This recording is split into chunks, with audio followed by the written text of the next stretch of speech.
Irmãos, hoje nós vamos falar um pouquinho de Gideão. Todos nós conhecemos a história de Gideão. Gideão a gente conhece, né? A história de Gideão e o destaque da história de Gideão, a forma como foi conduzido, né? Que ele era uma pessoa comum. Mas antes de entrarmos na história de Gideão, a gente chega lá daqui a pouco. Se você puder abrir suas Bíblias comigo em Isaías, capítulo 60.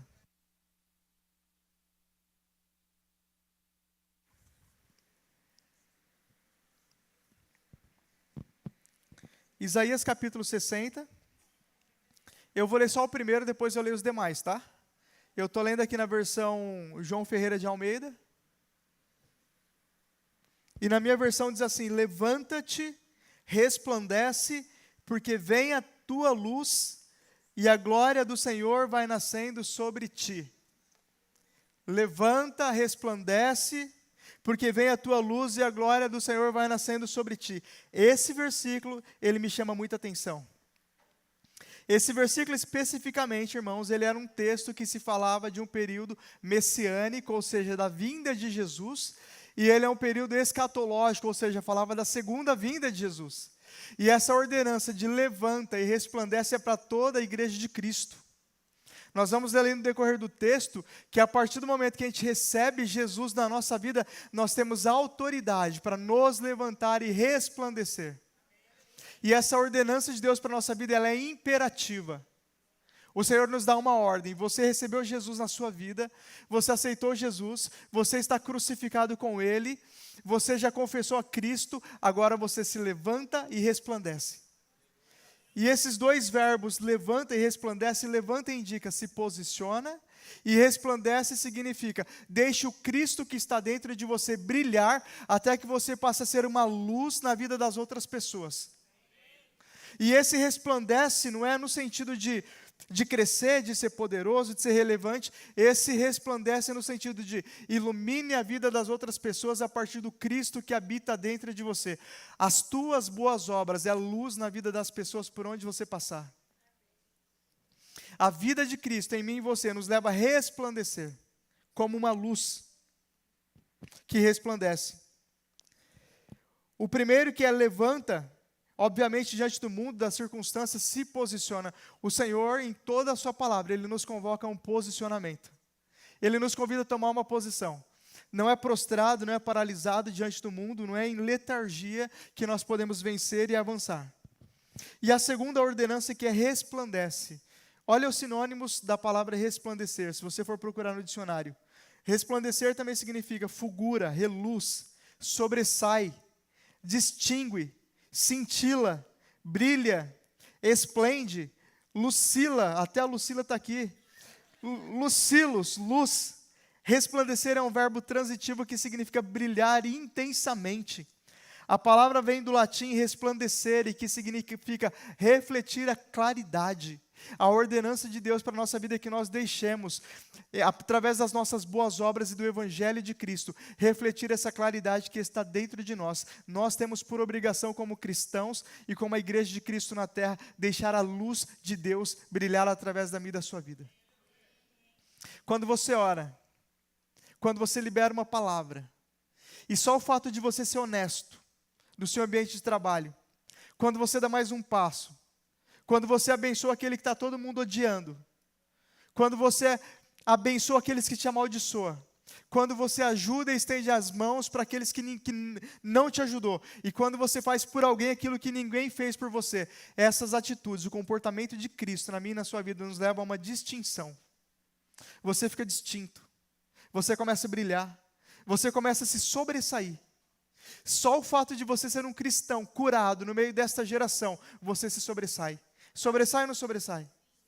Uma pessoa que hoje em dia perdoa, que ajuda, que estende a mão, que colabora, que coopera, que visa o interesse do próximo, não só o seu, que trabalha pelo bem coletivo, não só pelos seus interesses, não se sobressai nesse mundo? No meio da família, no meio dos amigos, no meio dos irmãos.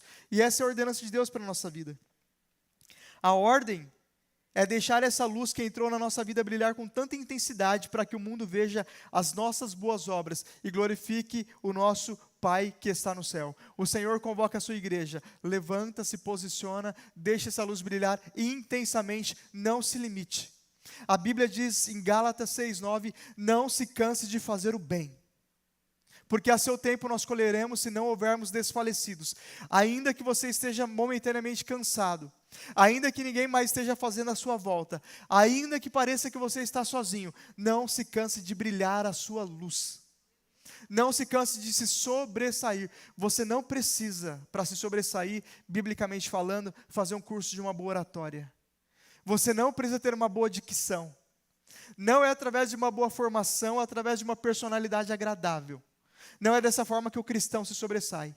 O cristão se sobressai através do caráter de Cristo na sua vida, se deixando ser trabalhado pelo Espírito Santo, deixando os frutos do Espírito, ou o fruto do Espírito, sendo aperfeiçoado na sua vida.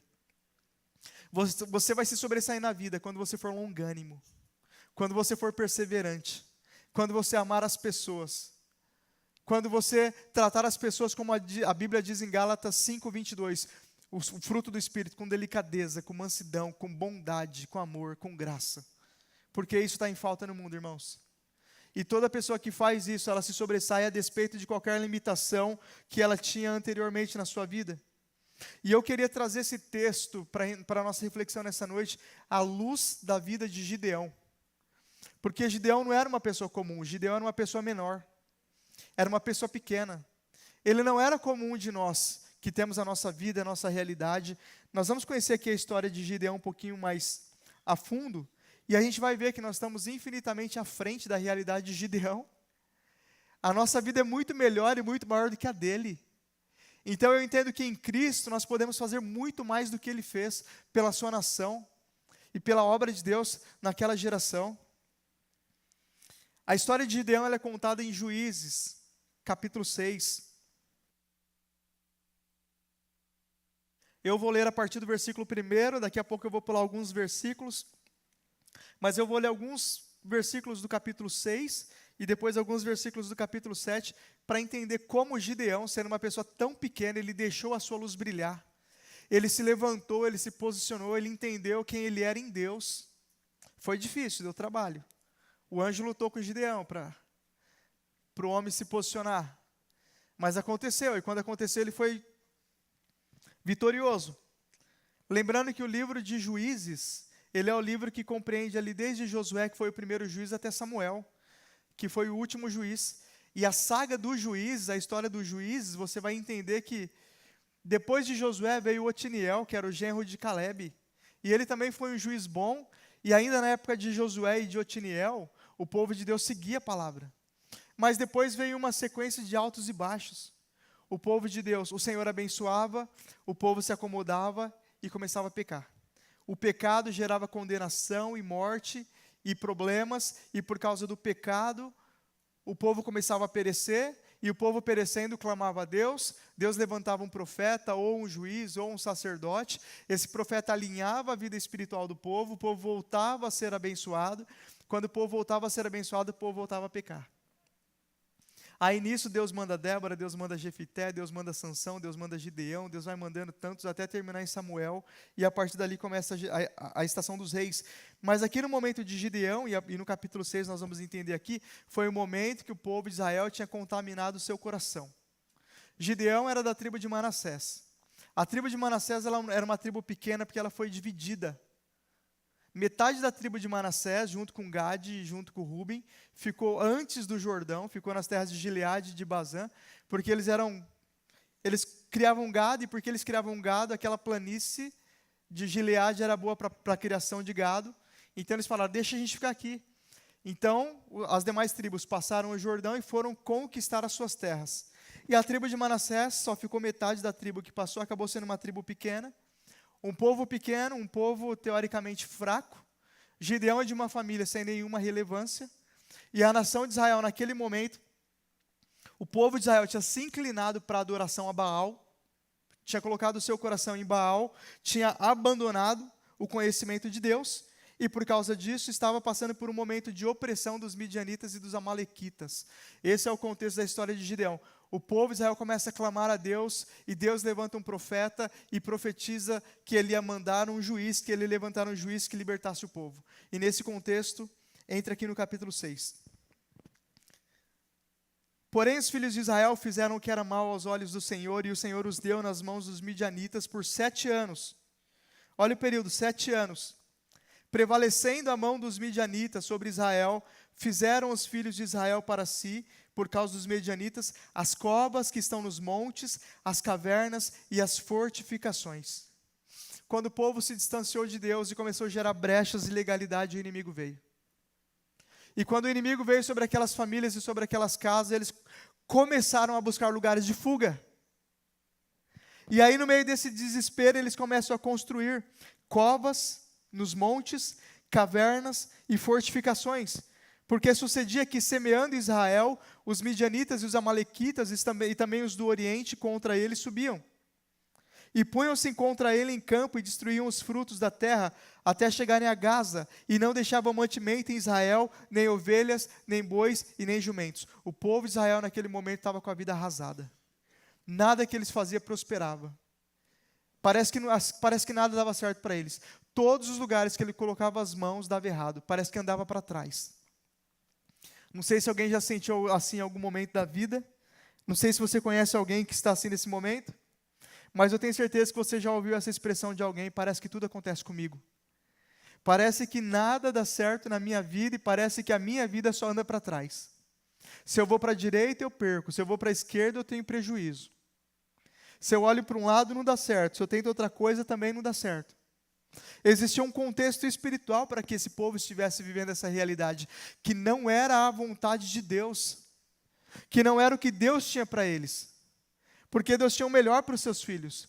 Imagina que o Senhor livra com mão forte esse povo do Egito, guarda eles 40 anos no deserto, agora coloca na terra prometida, livra eles de todos os inimigos e promete para eles: aonde vocês colocarem a planta dos seus pés, eu vou fazer prosperar, eu vou abençoar, e eu vou te dar por herança. Agora eles estão ali no meio da terra prometida, no centro da promessa de Deus, vivendo uma estação de devastação e perda na sua vida. Mas esse povo, eu vou continuar aqui, da onde eu parei, vou começar do 4, voltar do versículo 4. Punham-se contra ele em campo e destruíam os frutos da terra até chegarem a Gaza, e não deixavam mantimento em Israel, nem ovelhas. Glória a Deus, porque o Senhor vai mudar esse quadro hoje. No nome de Jesus, na nossa casa, no meio da nossa família, quando o Senhor traz a sua palavra, Ele está indicando o que Ele vai fazer no nosso meio. Esse quadro não vai existir mais. Essa sensação de que os inimigos se põem contra nós nos campos, destrói os frutos do que nós temos semeado, até chegarem a Gaza, e não deixavam mantimento em Israel, nem ovelhas, e nem bois, e nem jumentos. Porque subiam com os seus gados e tendas, vinham como gafanhotos, em grande multidão que não se podia contar, nem a eles, nem aos seus camelos. Entravam na terra para destruir. Assim Israel empobreceu muito pela presença dos midianitas. Então os filhos de Israel clamaram ao Senhor. E sucedeu que, clamando os filhos de Israel ao Senhor por causa dos midianitas, e tudo na nossa vida, e toda mudança na nossa vida, e toda transformação verdadeira na nossa vida, ela começa no clamor. Todos nós, quando estamos passando, e se estivermos passando, alguma situação de desconforto em alguma área da nossa vida, quer seja na saúde física, emocional, relacionamentos, salvação, libertação de filhos, de amigos, toda situação de desconforto, o Senhor começa a mudar a partir do nosso clamor. Clamor. A Bíblia diz: clame a mim e responder-te-ei, e anunciar-te-ei coisas grandes e firmes que não sabes. Se você gostaria de viver uma estação de coisas grandes e firmes que você não conhece, clame ao Senhor. Se você tem vivido uma realidade que você gostaria de ser mudada, clame ao Senhor. A Bíblia diz: se o meu povo que se chama pelo meu nome, 2 Crônicas 7,14, se humilhar e orar e buscar a minha face e se converter dos seus maus caminhos, eu ouvirei dos céus, eu sararei os seus pecados, perdoarei os seus pecados e eu sararei a sua terra. O que nos impede de clamar ao nosso Pai, ao nosso Deus, aquele que pode todas as coisas? Às vezes é a vergonha, às vezes é a culpa, às vezes é a condenação que vem sobre as nossas vidas, o peso da condenação, o peso da culpa de falar: eu pequei, eu errei, eu não sou digno de buscar a ajuda do céu, eu não sou digno de buscar a presença, eu não sou digno de buscar uma mudança na minha vida, porque eu estou colhendo fruto daquilo que eu plantei, é um engano do diabo contra as nossas vidas, porque o nosso Pai está de braços abertos, esperando o nosso clamor e a nossa oração. Tudo começa com o nosso clamor. E esse povo do centro do pecado, porque nesse momento que eles clamaram a Deus por um socorro, eles ainda não tinham destruído os seus ídolos. Eles ainda não tinham superado os ídolos dos seus corações. Mas eles entenderam que a realidade que eles estavam vivendo, só o Senhor poderia fazer algo. Eu não estou falando aqui para pessoas que podem, nas suas mãos, no seu esforço, com um pouquinho de esforço, mudar a sua vida. Eu estou falando daquele momento da nossa vida que é só um milagre.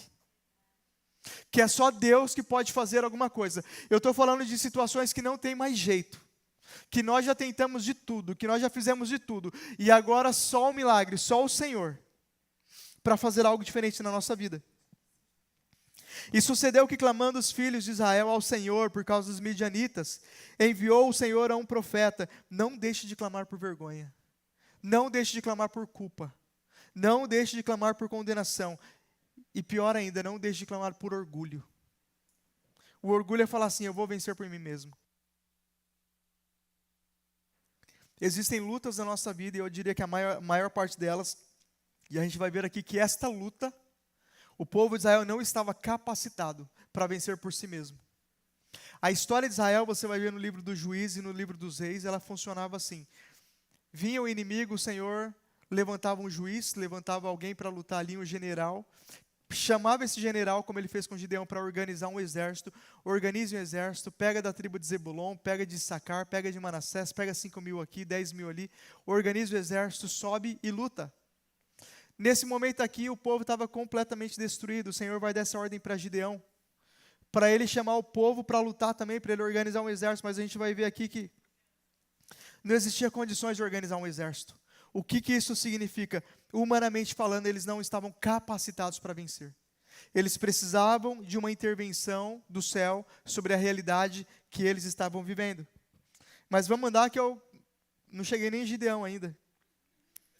E sucedeu que, clamando os filhos de Israel ao Senhor por causa dos midianitas, enviou o Senhor um profeta aos filhos de Israel que lhes disse: assim diz o Senhor, Deus de Israel, do Egito eu vos fiz subir, e vos tirei da casa da servidão, e eu vos livrei da mão dos egípcios e da mão de todos quantos os oprimiam, e os expulsei de diante de vós. E a vós dei a sua terra. O Senhor estava falando a mesma coisa. Eu comecei boa obra, eu vou aperfeiçoar. Eu trouxe vocês até aqui. Eu conservei vocês de pé. Vocês passaram por tantas situações. Quantas pessoas lá na saída do Egito não falaram que vocês não iam conseguir? Quantas pessoas lá no deserto não falaram que vocês iam perecer no meio do deserto? Quantos povos inimigos, quantas situações contrárias não falaram que o Senhor tirou vocês do deserto, tirou nós do deserto, tirou aquele povo do deserto e do Egito para fazê-los morrer no deserto? Quantas situações nós ouvimos na nossa vida que o nosso esforço, a nossa dedicação, a nossa devoção, a nossa santidade, a nossa determinação em perseverar no Senhor não ia nos levar em lugar algum? E quantos de nós não ouvimos isso dentro da nossa casa, na tentativa de desqualificar a nossa fé, e na tentativa de negativar ali, de anular a nossa esperança em Deus?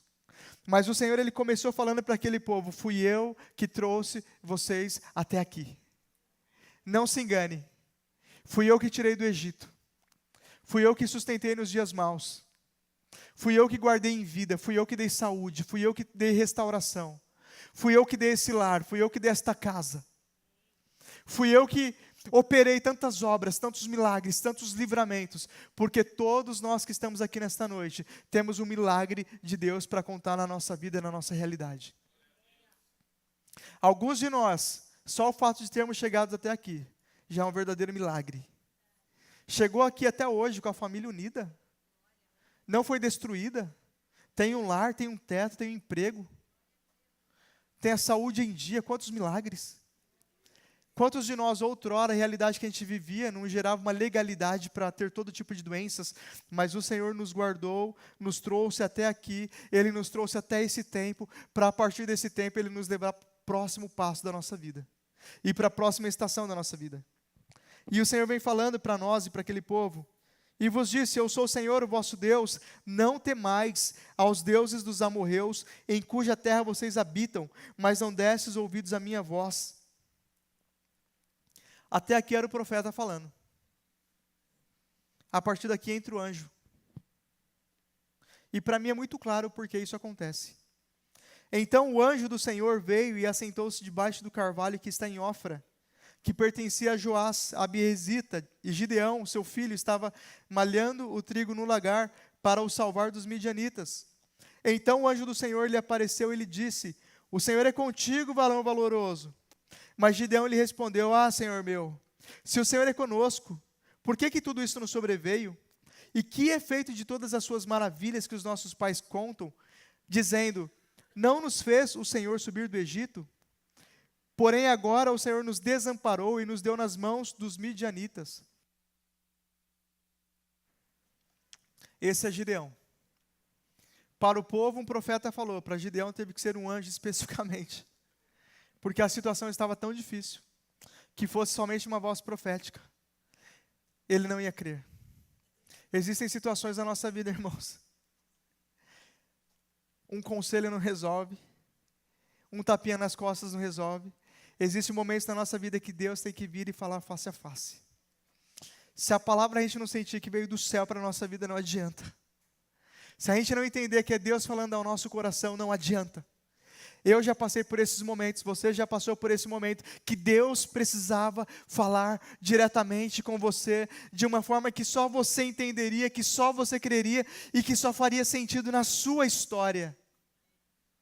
Porque nada mais que acontecesse não acreditaria, não seria forte o suficiente. E ainda assim Gideão começa a fazer prova com esse anjo, e testar esse anjo. Mas é interessante o chamado de Gideão, e eu gosto desse chamado, e por isso que eu falo que Gideão era muito simples. A despeito da família, da irrelevância que sondava a vida de Gideão, Gideão ele não era somente uma pessoa anônima e improvável, ele era uma pessoa completamente irrelevante, pequena. E mais do que o problema ser de Gideão, do fato dele ser uma pessoa pequena, um homem sem grandes talentos, sem grandes atributos, a identidade de Gideão estava prejudicada. Essa expressão que ele fala para o anjo, ai Senhor meu, quem sou eu?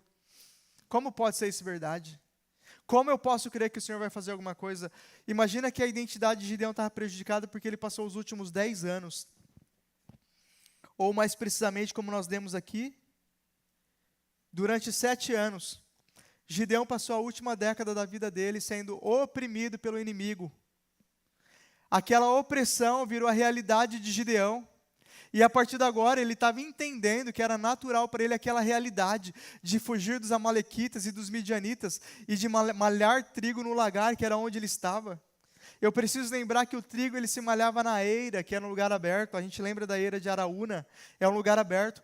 Mas Gideão não podia fazer isso, tinha que malhar no lagar, que era um lugar fechado, escondido. O fato é que Gideão ele estava vivendo numa realidade de fuga, essa é a palavra, escondido, fugindo, com medo de enfrentar algumas realidades, com medo de enfrentar as suas dores, e a dor dele ali era a opressão midianita e amalequita, com medo de encarar a realidade, entendendo da parte dele que ele passou tanto tempo oprimido e não viu uma resposta, e a Bíblia diz que a esperança adiada adoece o coração, e o coração desse homem agora estava adoecido. A identidade dele agora era de uma pessoa fraca. Não existe saída, eu não consigo fazer nada, ninguém pode me ajudar. O pastor liberou sobre nós aqui no domingo. O isolamento, não tem ninguém, o desamparo, nada pode ser feito. E o desalento, aliás, nada pode ser feito, e o desamparo, ninguém pode me ajudar. O sentimento agora de que esse homem estava só, de que nada poderia ser feito, e que para ele era mais confortável fugir da realidade, conviver com a dor e conviver com o problema, do que crer que Deus tinha algo melhor para a vida dele. Nós precisamos crer que o lugar de dor, que o lugar de sofrimento, que o lugar de fuga, ainda que em alguns momentos, porque Gideão foi para esse lugar, ele não foi de livre e espontânea escolha. Talvez Gideão não tinha nem pecado. As circunstâncias da vida, a realidade dos pais, a ambiência que ele estava levou ele para esse lugar. Eu fico pensando na cabeça de Josué e Caleb, lá em Números capítulo 13 e 14. Moisés manda os 12 espias espiar a terra. Eles estavam em Cades Barneia, atravessa o monte, cai em Canaã e vai espiar a terra. Eles creram, eles perseveraram, eles confiaram, mas eles estavam no meio de um povo incrédulo, de uma realidade que eles estavam expostos a uma realidade que eles não gostariam, e por causa disso eles passaram 40 anos no deserto por causa de um povo incrédulo. Eles estavam vivendo uma realidade de deserto por causa da família, a família não creu, os amigos não creram, as pessoas que deveriam estar com ele crendo nas promessas não creram, e por causa disso eles também tiveram que conviver com uma situação ruim. Mas o Senhor nos chamou, como Ele chamou a Gideão, para mudar essa história da nossa casa, da nossa família, do nosso país, da nossa igreja, a partir da nossa vida, do nosso posicionamento, a partir do nosso levanta e resplandece. Se a gente entender que é com nós, que o Senhor tem nos chamado nessa geração para ser como Gideão, aquele que vai começar algo grande no Senhor a despeito do lugar aonde está. O Senhor tem nos chamado nesses dias para nos tirar do nosso lagar e nos colocar na posição certa, no lugar certo. O lagar malhando trigo não é o nosso lugar. O lugar de fuga, o lugar de escape não é o nosso lugar. Ainda que pode trazer algum certo conforto em um momento, Deus tem mais para as nossas vidas. Existem promessas que ainda não foram vividas, mas que ainda estão liberadas sobre a minha casa e sobre a sua casa, sobre a minha família e sobre a sua família, no nome de Jesus. Quem disse que é para a gente desistir das promessas de Deus? Quem disse que o tempo já passou? Quem disse que passou a estação de vivermos as promessas? Quem disse que Deus ainda não tem o impossível e o improvável para você e para a sua família? Quem disse que você está velho demais para viver uma realidade? Quem disse que a sua casa não tem jeito? Quando o Senhor não disse que não tem jeito, quando o Senhor ainda tem promessa sobre a sua vida. Quem é eu e você para anular aquilo que Deus falou? Aquilo que o Senhor falou a despeito de qualquer situação, Ele vai cumprir. Em Isaías 60, que o primeiro versículo, nós lemos aqui, levanta e resplandece. Esse mesmo capítulo que a gente vai ler daqui a pouco, ele vai terminar falando: eu, o Senhor, no tempo certo, farei com que isto aconteça depressa. Quando chega o tempo do Senhor na nossa vida, o depressa de Deus, não importa quem se opõe, se é assim como na vida de Gideão, se é amalequita, se é midianita, se foi oprimido por 10 anos, por 20 anos, por 30 anos, se conviveu com a dor, com a doença, com a enfermidade, se tentou fugir, se tentou se esconder, é o dia do levanta e resplandece no nome de Jesus. No nome de Jesus. Para mim e para a sua vida. E Gideão era essa pessoa, caído, prostrado, fugindo da realidade, escondido, e agora ele fala: quem sou eu? A vida bateu demais dele, para ele acreditar em alguma coisa boa. Ele apanhou demais da vida, não tinha mais como crer em nada. Agora Deus teve que mandar um anjo, porque se fosse um profeta lá, talvez ele não ia acreditar. Olha como é engraçado, irmãos, as coisas. Para ungir Davi rei, Deus mandou o profeta Samuel. Para levantar alguns profetas, para levantar o profeta Eliseu, Deus mandou o profeta Elias. Mas na vida de Gideão teve que vir um anjo, porque o negócio era grande demais para a realidade dele. O chamado que Deus tinha para a vida dele era grande demais para a realidade dele. Os desafios que o Senhor tem colocado na minha e na sua vida nesses dias estão acima da nossa força, acima das nossas limitações e estão acima da nossa capacidade. E você sabe por que está acima da nossa capacidade? Porque esse chamado é de Deus. E se é de Deus, Ele vai se mover de forma sobrenatural. Todos os desafios que foram me colocados nesses últimos dias, ou melhor, nesses últimos anos, todos os desafios, aqui na igreja, no meu local de trabalho, na minha casa, todos os desafios que colocaram nas minhas mãos, estavam acima da minha capacidade. E eu falei: Jesus, como que eu vou? Jesus, como que eu vou fazer? Mas quando o desafio veio, eu entendi que estava acima da minha capacidade, e eu tremi as pernas, e eu falei, Jesus, não dá para mim, Jesus é grande demais para a minha realidade, eu não posso, eu não consigo, porque talvez eu tinha passado alguns anos como Gideão, também apanhando das realidades, das circunstâncias da vida, também tentando me esconder, também tentando me fugir.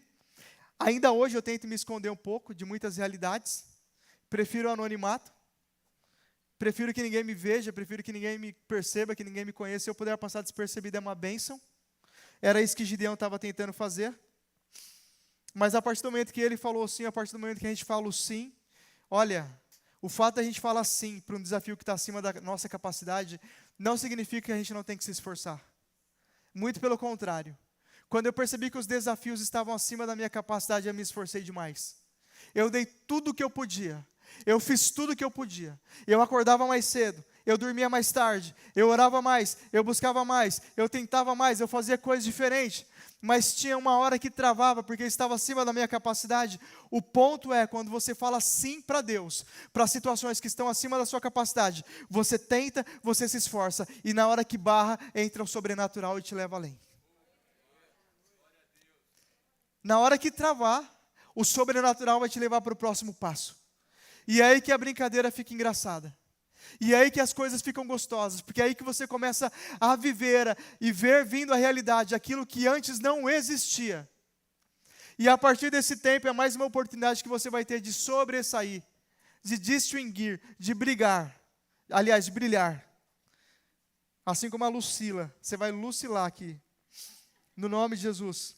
Mas é nesse tempo, quando você está no centro do seu chamado, quando você está no centro da vontade de Deus, nesse momento você já não olhou mais para a sua capacidade, nesse momento você já não olhou mais se você pode ou se não pode, nesse momento você criou nas promessas, nesse momento você confiou no Deus do chamado, você criou naquele que fez o chamado, você criou naquele que liberou o desafio, você falou, Senhor, eis-me aqui. E quando as suas forças não podem te levar mais, Ele vem e te leva para o próximo nível, para a próxima estação e para a próxima temporada na sua vida. E você vai desfrutar do sobrenatural de Deus nesse tempo. Esse era Gideão. E aqui vamos começar a entender a história dele. Então o Senhor olhou para ele e disse, vai nesta tua força e livrarás Israel das mãos dos midianitas. Porventura eu não te enviei? O Senhor está falando, para de olhar para você mesmo. Olha para mim, porque eu entendi uma coisa, todas as vezes que nós olhamos, nós paramos, todas as vezes que nós olhamos, nós somos paralisados, todas as vezes que você olha para as circunstâncias, todas as vezes que você olha para você mesmo, todas as vezes que você olha, você é paralisado, então para de olhar e começa a crer, porque nós não vivemos pela vista, nós vivemos pela fé. Você quer ver você ser paralisado na sua vida? Abre o Instagram. Você vai ver uma pessoa mais bonita, mais rica, que prega melhor, que fala melhor, que tem tudo melhor que você. E você vai falar, por que eu vou fazer? O que Deus tem para mim? Por que Deus não chama a Gisele, a Andréia, o Ayrton, o Everton? Quando você começa a olhar, você percebe que tem pessoas que, humanamente falando, têm mais talento, têm mais capacidade, tem mais capacitação. Você vai entender que a sua realidade, o seu currículo, o seu histórico de vida não te habilita ao chamado. Porque quando o chamado é de Deus, não é o nosso histórico de vida que vai nos habilitar para Ele. Quando o chamado vem de Deus, nós vamos fluir de forma sobrenatural. Elias, por Elias, não era capacitado? Quem era Eliseu? Um lavrador de terra, um agricultor, um homem do campo, um boiadeiro, estava arando a terra com gado, com seu carro de boi arando a terra. O que esse histórico de Eliseu o habilitava para o chamado de profeta? Ele não era nem da escola dos profetas, tinha escola de profeta em Israel. Elias poderia chamar qualquer um. Então, quando nós andamos a partir da nossa vista, quando nós olhamos, e quando nós nos comparamos, a gente é paralisado. O segredo nesses tempos, o segredo nesses dias, cada vez mais, é parar de olhar e começar a crer. Não olha, só creia. Gideão foi colocado diante de uma circunstância que ele não conseguiu olhar, porque ele não viu o futuro. Ele não via esperança, ele não via uma saída. Esse homem, ele conhecia de malhar trigo, ele não conhecia de exército, de estratégia, de guerra, não conhecia de comando, não conhecia de autoridade, ele não tinha nenhuma capacidade humana para aquilo que ele iria realizar. Mas ele tinha 3 coisas que eu vou falar no final que fizeram toda a diferença. Ele e o seu exército. No versículo 16, e o Senhor lhe disse, eu vou ler a partir do 15, só para voltar. E ele lhe disse, ai Senhor meu, com que livrarei Israel? Eis que a minha família é a mais pobre em Manassés, e eu o menor na casa do meu pai. E o Senhor lhe disse, porquanto eu hei de ser contigo, tu ferirás aos midianitas como se fosse um só homem. Nesse ponto, irmãos, é o ponto que você pega todos os problemas e resolve que você nem vê. Nem te incomoda mais as situações da vida. Você está só fluindo em Deus. Porque é o Senhor que está fazendo, é o Senhor que está operando, é o Senhor que está realizando, é o Senhor que está agindo, é Ele que está restaurando, é Ele que está curando, é Ele que está salvando, é Ele que está abrindo portas. Você vai só andando. Os problemas vão se resolvendo na sua frente, porque o nome do Senhor vai sendo glorificado. E Ele fala para Gideão, eu serei contigo, e eu que vou fazer. Aí eu já pulei lá para o versículo 33. E todos os medianitas e amalequitas e os filhos do Oriente se ajuntaram, passaram e acamparam no vale de Jezreel. Então o Espírito do Senhor revestiu a Gideão, o qual tocou a trombeta, e os abiezeritas se ajuntaram após ele. Gideão não tinha capacidade humana, não tinha recursos, não tinha um sobrenome, era de uma família simples, mas o Espírito do Senhor revestiu a Gideão. Ele se deixou ser revestido pelo poder do Espírito Santo, e isso faz toda a diferença na vida do cristão. E isso faz toda a diferença quando o Senhor ordena, levanta e resplandece. O poder do Espírito Santo vai te levar a lugares que a sua capacidade não poderia te levar, e vai ser muito rápido, porque o Senhor tem celeridade naquilo que Ele quer agir na minha e na sua vida. Não vai demorar, e as promessas vão começar a se cumprir uma atrás da outra, e você não vai entender, porque é sobrenatural. E o versículo 35. E enviou mensageiros por toda a tribo de Manassés, que também se juntou após ele. Também enviou mensageiros a Asser, a Zebulon e a Naphtali, que saíram-lhe ao encontro. Então essa foi a realidade até aqui. Até aqui, Gideão começa a juntar o exército. Ele começa a juntar as coisas. Deixa eu ver como que eu posso fazer. O desafio é grande. Deixa eu pedir um conselho para alguém aqui. Eu lembro de Davi, as pessoas querendo colocar a armadura de Saul em Davi para ele lutar contra Golias. Gideão está mais ou menos desse jeito aqui. O Senhor fala para ele, junta um povo. Começa a orar, começa a buscar. E ele começa a juntar ali os penduricalhos. Começa ali a tentar os atalhos na sua vida. Deixa eu pegar um pouquinho aqui, deixa eu pegar um pouquinho ali, deixa eu ver como que eu resolvo esse problema. Tem promessa, e ele ainda foi fazendo do jeito dele. Mas chegou um momento, e aí eu já vou entrar em Juízes capítulo 7, no versículo 7, para a gente continuar entendendo.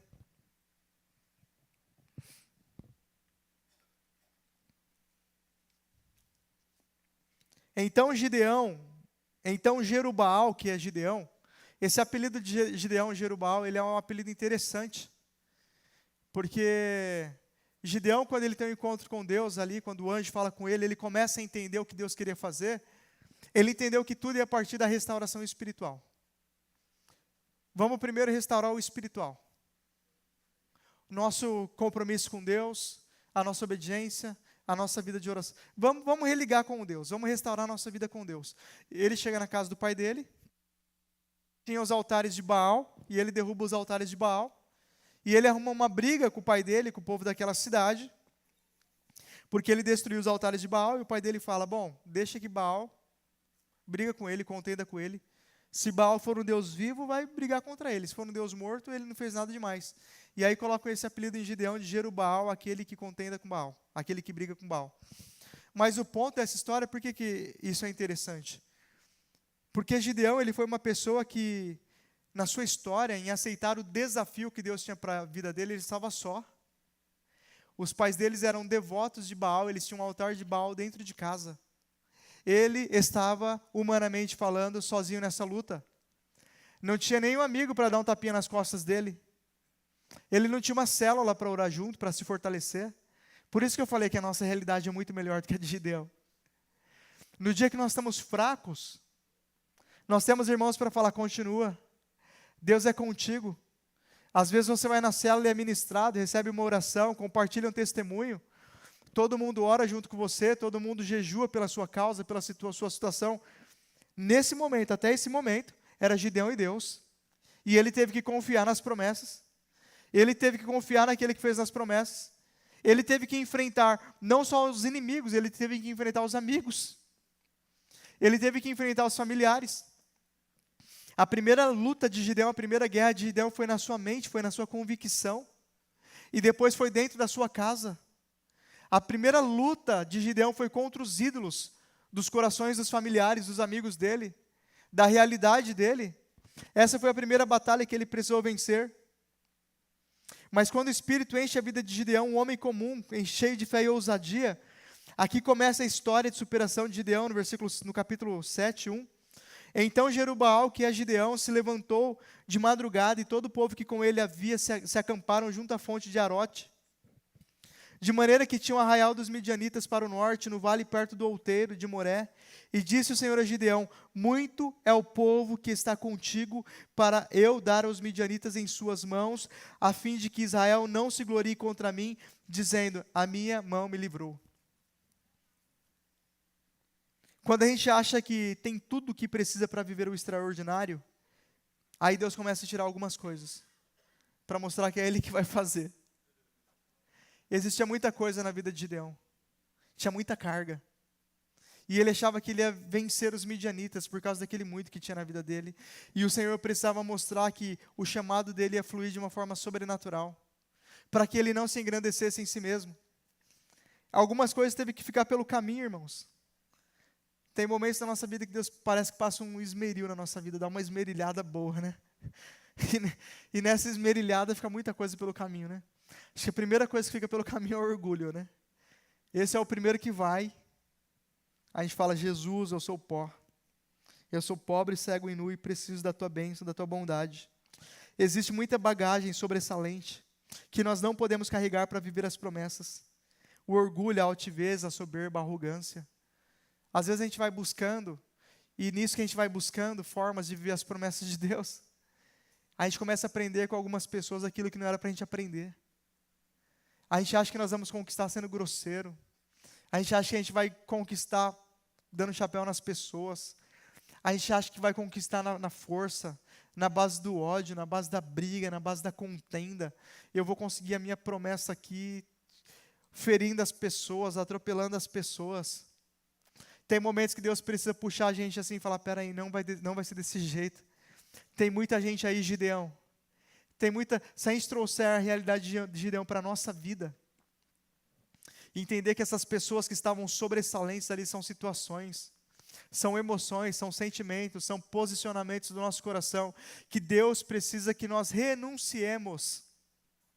Existem coisas que Deus precisa que nós abrimos mão, desistimos, renunciemos, para viver as promessas extraordinárias que o Pai tem para a nossa vida, para superar os desafios que Ele tem colocado e que Ele vai colocar muito mais, porque depois de um desafio grande vem outro maior ainda, porque você já está experimentado, e você vai sair dele também mais do que vencedor.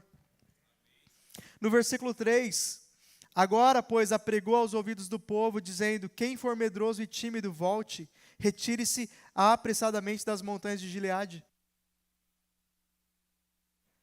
O medo e a timidez também tem que ficar pelo meio do caminho. Se Gideão fosse medroso ou tímido, e tímido no sentido aqui de ter vergonha, de não ter ousadia. Tímido não é medo de falar em público não, gente, isso é ser introvertido. Tímido é ter vergonha mesmo.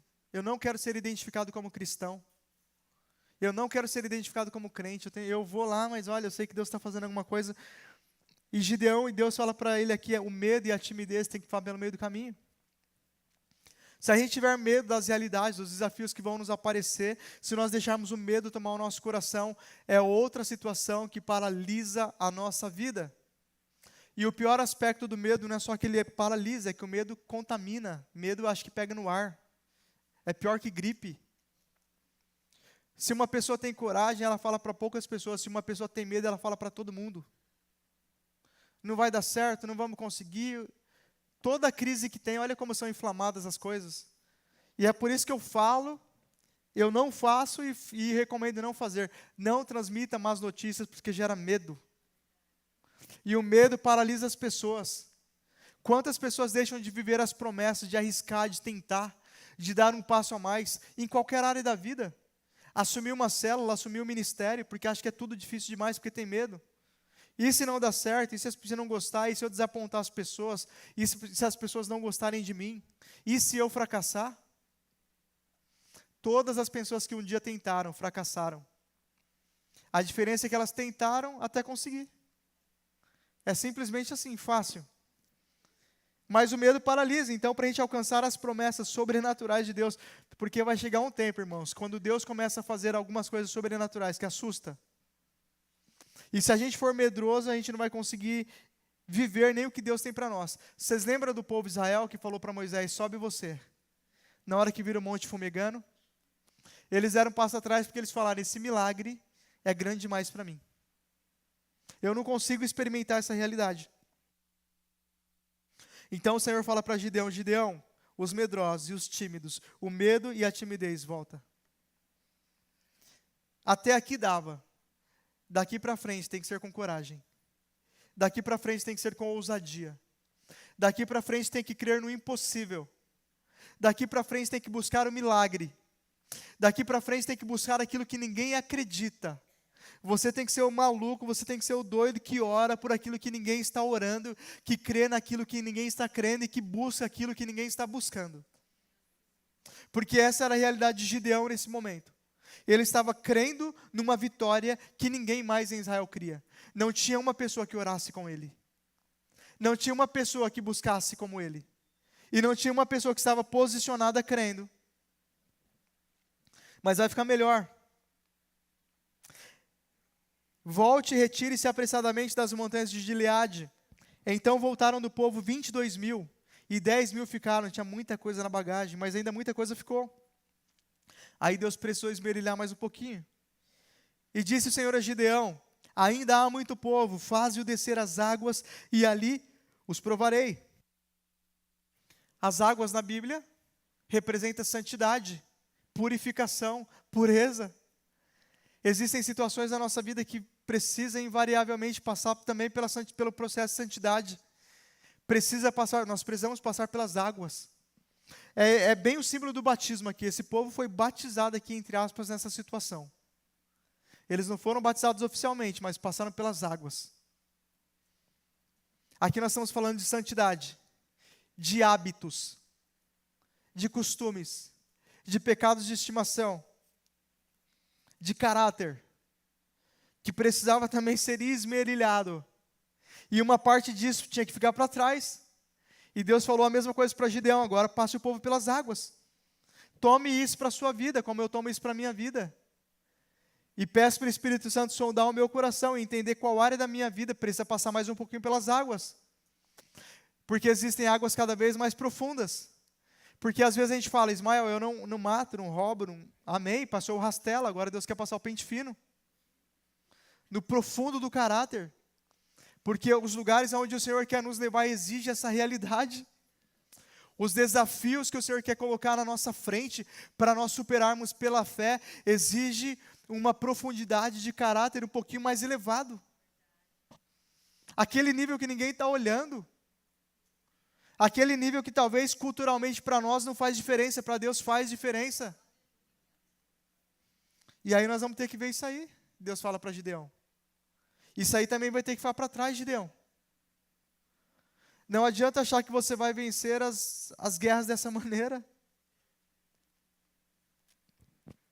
Com facções, com dissensões, com os frutos da carne, não é? As obras da carne, que a gente conhece também em Gálatas 5.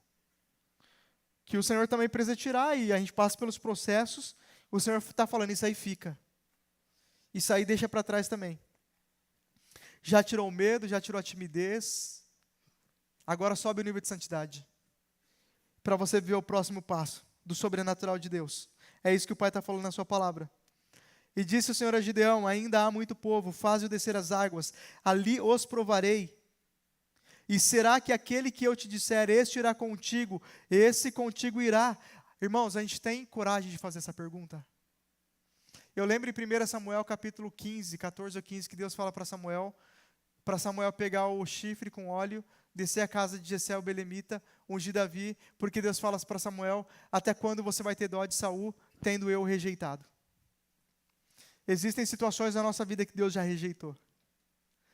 Às vezes a gente sabe, mas a gente não quer ouvir do Espírito Santo. Não precisa ninguém falar para nós. Existem caminhos, existem relacionamentos, existem amizades, existe até emprego que Deus já rejeitou e a gente sabe. Existem oportunidades que Deus já rejeitou na nossa vida. Existem hábitos que Deus já rejeitou na nossa vida. E a gente precisa ter a coragem de fazer essa pergunta para Deus, que está aqui. Será que todo aquele que eu te disser, este irá contigo, esse contigo irá, porém de todo aquele que eu disser, este não irá contigo, esse não irá? A gente precisa ter coragem de fazer a pergunta para Deus: Senhor, o que vai comigo e o que não vai comigo para o próximo passo? O que vai comigo para o próximo nível? Quem vai comigo para o próximo nível? Quais são os meus hábitos que vão para o próximo nível? Quais são os atributos do meu caráter que não pode ir para o próximo nível, que tem que ficar aqui? Que é daqui para trás. Ah, Deus está falando nesse lugar. Existem muitas pessoas buscando púlpito, mas tem muitas coisas que tem que ficar para trás. Existem muitas pessoas buscando prosperidade, mas tem muita coisa que tem que ficar para trás. Existem muitas pessoas buscando plenitude, buscando tantas coisas na vida. Deus tem tudo isso. Deus tem mais do que isso, porque o que Deus tem é mais do que os seus olhos podem enxergar, é mais do que as suas mãos podem alcançar.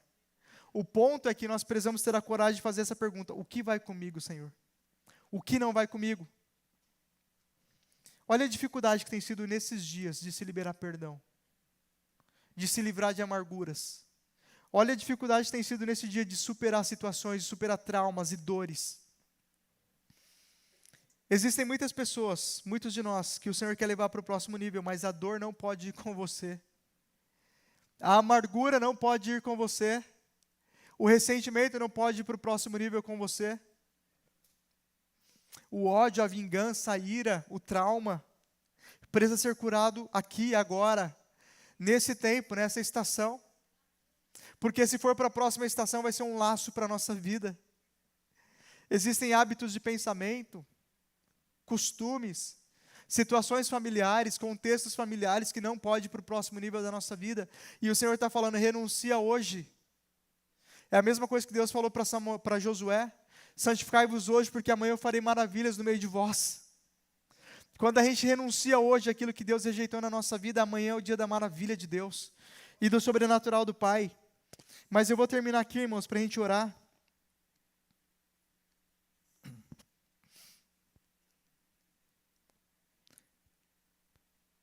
Então o povo ficou ali e fez descer o povo às águas. Então o Senhor disse a Gideão: qualquer que lamber as águas com a sua língua, como as lambe o cão, esse porás à parte, como também a todo aquele que se abaixar de joelhos e beber.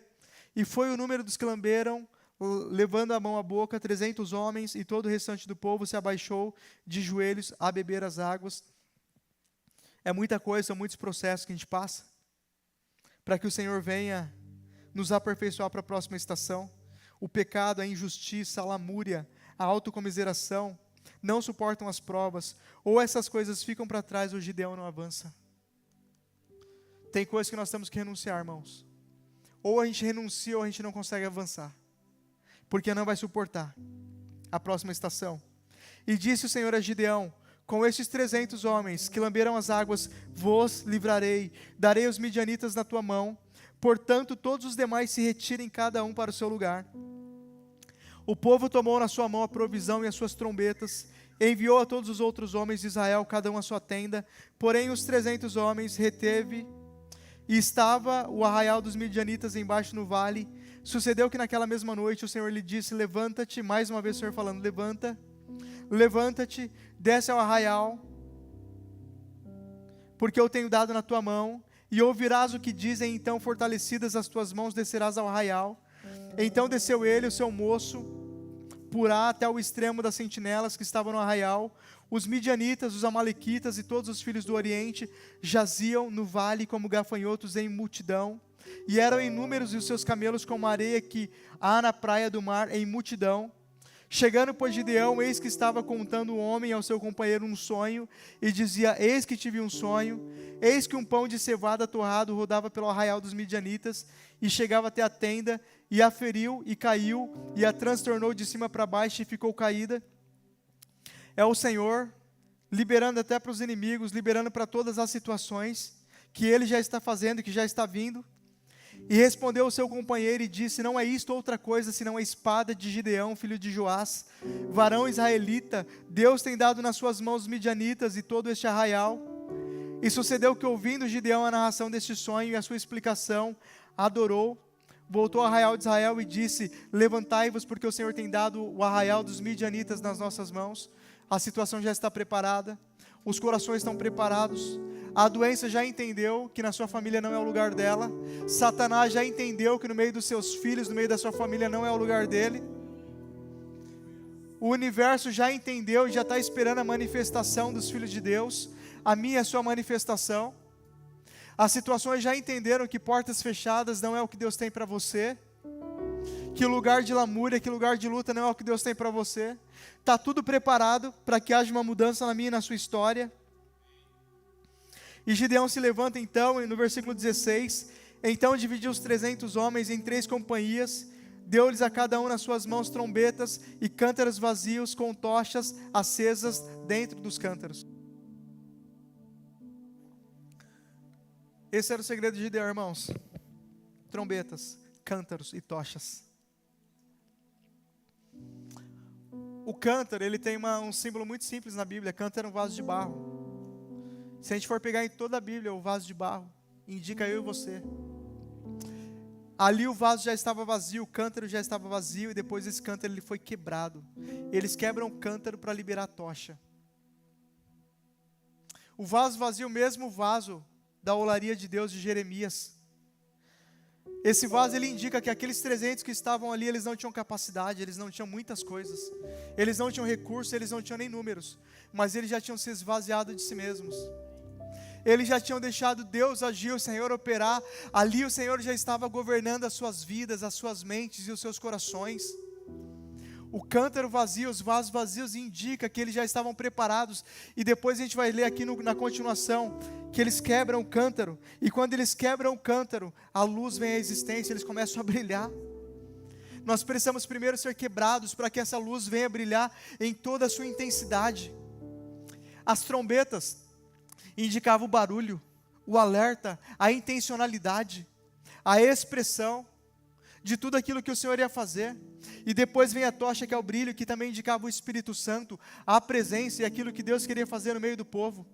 Se houver cântaros vazios na nossa vida, um lugar de humilhação, um lugar de se esvaziar, um lugar de renúncia, um lugar de deixar tantas coisas para trás, tanta bagagem para trás que nós vimos aqui na palavra, para que essa luz venha brilhar. A vitória ela vai ser nossa no nome de Jesus, como ela já é nossa. Só para a gente encerrar o texto aqui. Chegou, pois, Gideão e os 100 homens que com ele iam, estou no versículo 19. Eu vou voltar do 18 aqui. Tocando eu a trombeta, eu e todos os que comigo estiverem, ou seja, quando começar a anunciar, quando começar a falar, quando começar a profetizar, quando começar a orar que Deus vai fazer, todo mundo começa a fazer a mesma coisa. Todo mundo vem na mesma intencionalidade. Todo mundo começa a jejuar pela mesma situação, pela mesma causa. Quando a gente falar que é tempo de oportunidade, não fale que Deus não vai fazer, não fale que não vai acontecer, comece a declarar: é tempo de oportunidade. É ano de oportunidade, é ano da dispensação do céu, é ano de portas abertas, é a estação de um novo tempo. Tocando eu a trombeta e todos que comigo estiverem, então também vós tocareis a trombeta ao redor de todo o arraial. É tempo da gente buzinar no ouvido do inimigo e das situações e das circunstâncias que Deus vai fazer. é tempo de falar sobre a enfermidade, é tempo de falar sobre as portas fechadas, é tempo de falar para os relacionamentos. O Senhor vai operar, Ele vai fazer. Não pode haver uma outra voz no nosso meio que não seja um sonido das buzinas do céu, anunciando que é um tempo de salvação e de libertação, e da igreja de Cristo viver o novo de Deus na nossa nação. Essa trombeta, ela está tocando nos 4 cantos da nossa nação. As pessoas estão falando de norte a sul e de leste a oeste. Nós vamos viver o mover de Deus. Satanás não vai impedir esse mover. A cultura não vai impedir esse mover. A política não vai impedir esse mover. As situações humanas não vão impedir esse mover. Daqui a pouco nós vamos começar a ver esses agentes da sociedade bater na cabeça de um lado para o outro, sem saber o que está acontecendo. Nós vamos começar a ver na nossa nação as pessoas, os inimigos que têm se portado e que têm se deixado serem usados como inimigos de Deus, destruindo-se uns aos outros, sem se entenderem, porque um novo cântico, uma nova trombeta está sendo tocada, de que Deus vai fazer, de que Ele vai operar. Então também vós tocareis a trombeta. É tempo de nós trocarmos essa mesma trombeta ao redor de todo o arraial, buzinar na orelha das situações, das circunstâncias que Deus vai fazer. Espada do Senhor e de Gideão. Chegou, pois, Gideão e os 100 homens que com ele iam ao extremo do arraial, ao princípio da vigília da meia-noite. Havendo sido de pouco trocadas as guardas, então tocaram as trombetas e quebraram os cântaros que tinham nas mãos. Assim tocaram as 3 companhias as trombetas, quebraram os cântaros e tinham nas suas mãos esquerdas as tochas acesas e nas suas mãos direitas as trombetas para tocarem. E novamente aqui a Bíblia está dizendo, e clamarem, espada do Senhor e de Gideão. E conservou-se cada um no seu lugar ao redor do arraial. Então todo o exército pôs-se a correr e gritando fugiu, tocando, pois, os 300 as trombetas, o Senhor tornou a espada de um contra o outro, e isto em todo o arraial, e o arraial fugiu para Zerá, até os limites de Abel-Meolá, acima de Tabate. Quando a gente começar a tocar essas trombetas, quando a gente começa a anunciar, quando as situações começar a ouvir os barulhos, os ruídos da sua oração, e do seu clamor, e do seu inconformismo. Todo inconformismo não é um inconformismo rebelde, tolo, mas é um inconformismo no sentido bíblico de não se acomodar com as situações. Todo inconformismo que leva a um clamor vai produzir resultado, e as situações começam a mudar, os inimigos começam a se dispersar, as situações começam a clarear, Deus começa a trazer existência e começa a colocar ordem no meio do caos. E assim como o Senhor operou na vida de Gideão com esses 300, não foram muitos, foram poucos, mas esvaziados, deixando a sua luz brilhar, com os seus cântaros nas mãos, com a tocha na mão, com a sua trombeta na mão, declarando, liberando e profetizando sobre as circunstâncias. Amém? Para a gente encerrar, eu só gostaria de voltar em Isaías 60. E aqui eu encerro mesmo. Se você puder se colocar de pé nesta noite, para a gente orar junto sobre esta palavra. Eu vou ler rapidamente Isaías 60, eu gostaria que você fosse tomando essa verdade para a sua vida. E o Senhor fala através da sua palavra.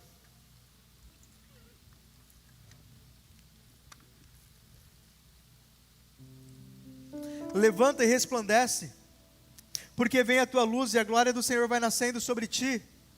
Porque as trevas sim cobriram a terra, e a escuridão, os povos, existe uma escuridão cobrindo a mente de muitas pessoas e muitas circunstâncias. Mas sobre ti o Senhor virá surgindo, e a glória se virá sobre ti. Os gentios caminharão à tua luz, e os reis ao teu esplendor que te nasceu. Levanta ao redor os teus olhos e vê, todos estes já se ajuntaram e vêm a ti. Os teus filhos virão de longe, e as tuas filhas serão criadas ao teu lado. E então verás, e você será iluminado, e o teu coração estremecerá e se alargará, porque a abundância do mar se tornará a ti, e as riquezas dos gentios virão a ti. A multidão de camelos te cobrirá, os dromedários de Midian e Efá, todos virão de Sabá. Ouro e incenso trarão e publicarão os louvores do Senhor. Não estou falando de coisas materiais, eu estou falando de nobreza, de coisas espirituais. Eu estou falando de dons, eu estou falando de sabedoria, eu estou falando de excelência.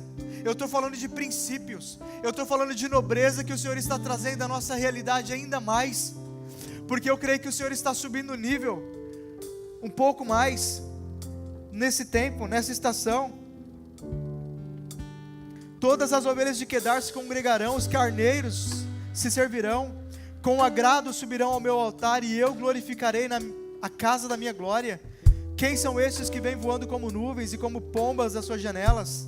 Certamente as ilhas me aguardarão, e primeiro os navios de Tarsis, para trazer teus filhos de longe, e com eles a sua prata e o seu ouro, para o nome do Senhor. Aqui eu estou falando de reconciliação e restauração. Eu estou falando da sua casa, da sua família, na presença de Deus, vivendo à luz da vontade do Pai, e nada vai impedir essa realidade. A sua prata e o seu ouro para o nome do Senhor, e os filhos dos estrangeiros edificarão os teus muros, e os seus reis te servirão. Versículo 11: as tuas portas estarão abertas de contínuo, e nem de dia nem de noite se fecharão, para que tragam a ti as riquezas dos gentios, e conduzidos com elas os seus reis. No versículo 15: em lugar de seres deixada e odiada, de modo que ninguém passava por ti, far-te-ei uma excelência perpétua, um gozo de geração em geração. No versículo 18: nunca mais se ouvirá de violência da tua terra, e desolação e destruição, e nos teus termos, mas os teus muros chamará salvação, e as tuas portas louvor. E eu queria ir direto para o versículo 21: e todos o teu povo serão justos, e para sempre herdarão a terra, serão renovos por mim plantados, obra das minhas mãos, para que eu seja glorificado. O menor virá a ser 1000, e o mínimo uma nação forte, e eu, o Senhor, a seu tempo, farei com que isto aconteça depressa. Eu creio que chegou esse tempo. Eu creio que chegou a estação do depressa de Deus. O Senhor nos trouxe essa palavra para mostrar que ainda que um dia nós tenhamos começado assim como Gideão começou, Ele quer nos fazer chegar e concluir assim como também Ele concluiu, vivendo os desafios do Senhor. Eu queria te convidar nesta noite, se você puder, a fechar os teus olhos.